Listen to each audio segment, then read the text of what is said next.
लाडक्या बहिणीचे भाऊ, माजी मुख्यमंत्री, आत्ताचे उपमुख्यमंत्री एकनाथजी शिंदेसाहेब, खासदार श्रीकांतजी शिंदेसाहेब ह्यांनी महिलांच्या बाबतीत नेहमीच गांभीर्याने विचार केलेला आहे। प्रत्येक महिलेच्या चेहऱ्यावरती आनंद दिसला पाहिजे या हेतूने आम्ही आज या पॅनल क्रमांक 15च्या 150 बचत गटाला या ठिकाणी आमंत्रित केलं, त्यांना मार्गदर्शन केलं आणि त्यांना एक भेटवस्तू दिलेली आहे।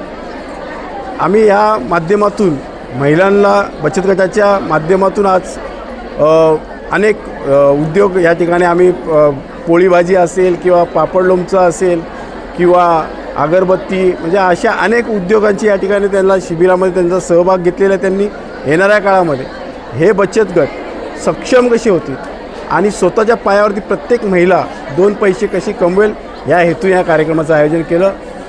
त्यामुळे मी सगळ्या महिलांना आज शुभेच्छा देतो।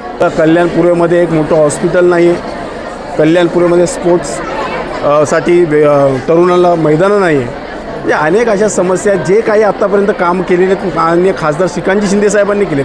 कॉन्क्रीट रस्त्यांचं काम असेल, स्मारकचं असेल, त्याचप्रमाणे या ठिकाणी पत्रीपूलचं काम असेल, असे अनेक कामं, पाण्याच्या टाकीचं अमृत योजनेच्या माध्यमातून काम असेल, श्रीकांत शिंदेसाहेब काम करत आहेत। याच्या व्यतिरिक्त कोणी थोडा पण हातभर लावला नाही। त्यामुळे हा कल्याणपूर्व विस्कळीत पडलेला आहे। येणाऱ्या काळामध्ये एक हाती शिवसेनेला जर कल्याण डोंबिवलीमध्ये सत्ता मिळाली, नक्कीच कल्याणपूर्वेचा कायापालटी झाल्याशिवाय राहणार नाही। कारण की आमच्यासारखे लोकप्रतिनिधी आग्रहाने यू टाईप रस्ता असेल, त्याचप्रमाणे या ठिकाणी मोठ्या प्रमाणात वाहतूक कोंडी होते त्याचीसुद्धा आम्ही व्यवस्था करण्याचा प्रयत्न करणार आहोत। बघा, आमच्या नेत्या लोकांची इच्छा आहे की युतीचा महापौर बसावा, पण मी एक कार्यकर्ता म्हणून मला या ठिकाणी असं वाटतं की आमच्या शिवसेनेचा महापौर बसला पाहिजे, जेणेकरून या ठिकाणी अनेक समस्या कल्याणपूर्वेमध्ये 2 पोलीस स्टेशन हवेत, तरुणांना रोजगार हवा, इंडस्ट्री एरिया या ठिकाणी इंडस्ट्री कंपनी याव्यात, तरुणांना रोजगार मिळावा, या अशा अनेक महिलांना रोजगार मिळावा,